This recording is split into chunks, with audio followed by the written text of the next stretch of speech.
Roy Suryo melaporkan 7 orang yang disebutnya sebagai pendukung Joko Widodo ke Polda Metro Jaya.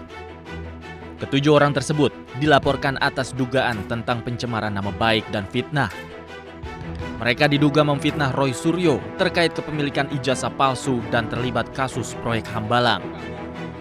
Roy Suryo telah melampirkan beragam alat bukti, mulai dari tangkapan layar, tautan, dan transkrip pernyataan ketujuh orang itu kepada polisi.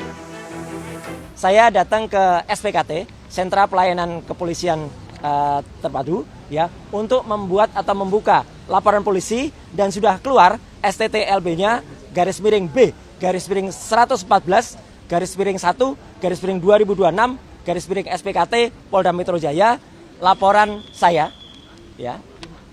Saya dengan mohon maaf harus saya tutup beberapa yang sifatnya krusial, bukan apa-apa karena saya menghormati privasi saja. Dan saya telah melaporkan 7 orang. 7 orang itu ada rincinya, tapi yang dalam laporan ini memang disebut dan kawan-kawan.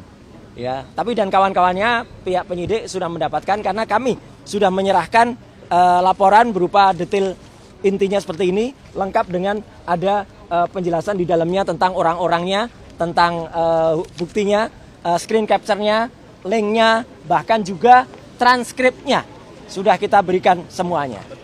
Petunjuk dan buktinya ada. Jadi kenapa kita melaporkan pasal 433 ayat 2 dan 434 ayat 1? Dalam laporan ini, para terlapor dibagi menjadi 2 klaster.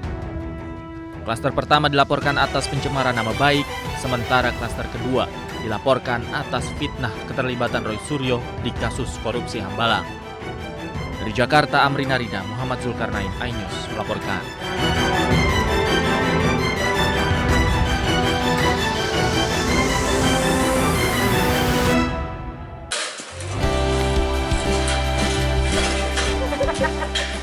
Hunian sementara atau Huntara untuk korban banjir bandang di Tanah Datar, Sumatera Barat masih dalam tahap pembangunan.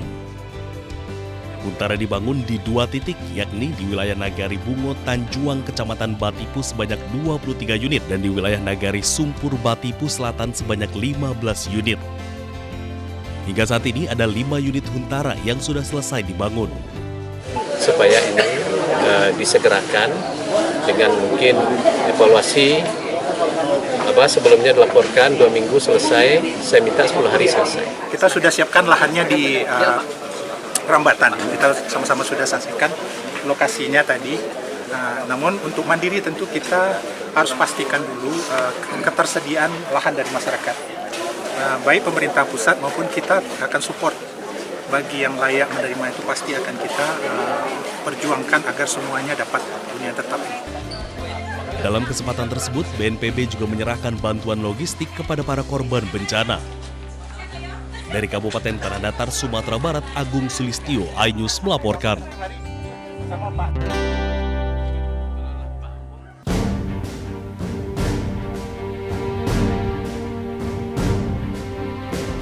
Menteri Dalam Negeri sekaligus Ketua Satgas Penanggulangan Bencana Sumatera, Tito Karnavian, mendorong pemerintah daerah di wilayah Sumatera dan berbagai pihak terkait untuk mempercepat pendataan rumah rusak pasca bencana.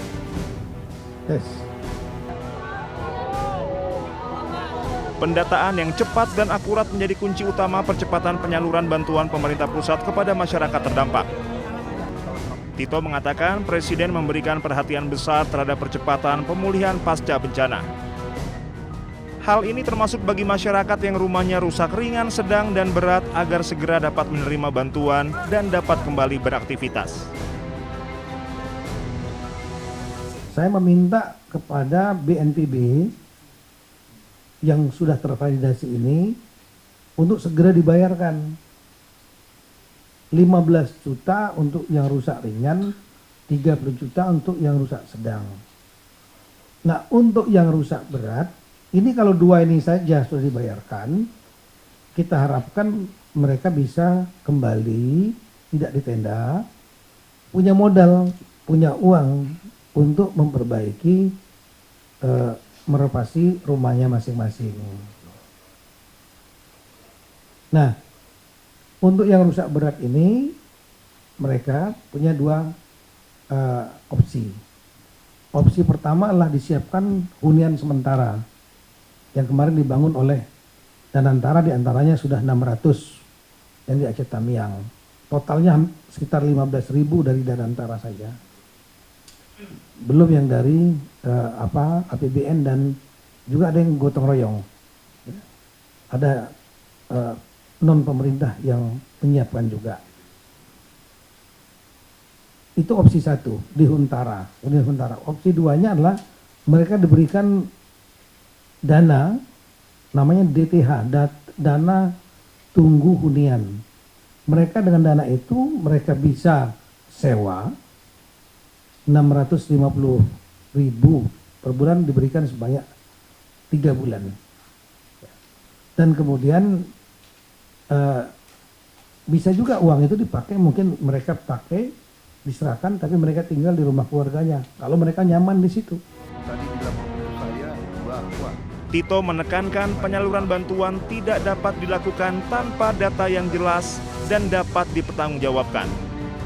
Ia meminta seluruh Pemda segera menetapkan data kerusakan rumah berdasarkan kategori rusak ringan, sedang, dan berat melalui keputusan kepala daerah.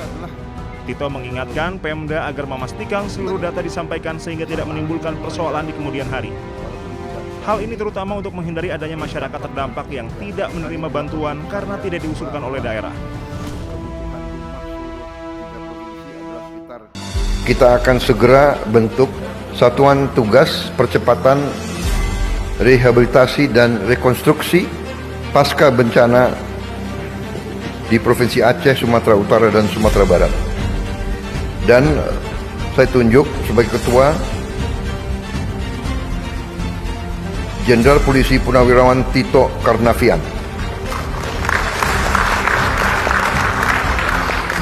Sebagai Wakil Ketua adalah Letnan Jenderal TNI Richard Tampu Bolon.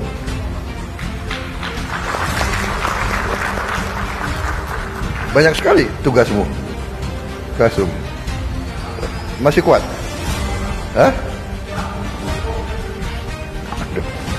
Dan saya minta para pejabat semua membantu mendukung tugas mereka ini. Ya.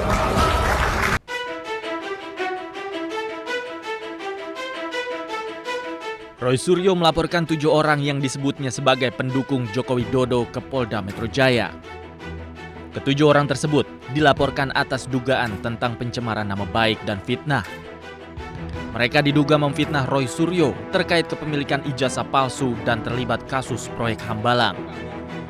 Roy Suryo telah melampirkan beragam alat bukti, mulai dari tangkapan layar, tautan, dan transkrip pernyataan ke-7 orang itu kepada polisi. Saya datang ke SPKT, Sentra Pelayanan Kepolisian Terpadu, ya, untuk membuat atau membuka laporan polisi, dan sudah keluar STTLB-nya /B /114 /1 /2026 SPKT Polda Metro Jaya, laporan saya, ya. Saya dengan mohon maaf harus saya tutup beberapa yang sifatnya krusial, bukan apa-apa karena saya menghormati privasi saja. Dan saya telah melaporkan 7 orang. 7 orang itu ada rincinya, tapi yang dalam laporan ini memang disebut dan kawan-kawan. Ya, tapi dan kawan-kawannya pihak penyidik sudah mendapatkan karena kami sudah menyerahkan laporan berupa detail intinya seperti ini, lengkap dengan ada penjelasan di dalamnya tentang orang-orangnya, tentang buktinya, screen capture-nya, link-nya, bahkan juga transkripnya sudah kita berikan semuanya. Petunjuk dan buktinya ada. Jadi kenapa kita melaporkan pasal 433 ayat 2 dan 434 ayat 1? Dalam laporan ini, para terlapor dibagi menjadi 2 klaster. Klaster pertama dilaporkan atas pencemaran nama baik, sementara klaster kedua dilaporkan atas fitnah keterlibatan Roy Suryo di kasus korupsi Hambalang. Dari Jakarta, Amrina Rida, Muhammad Zulkarnain, iNews melaporkan.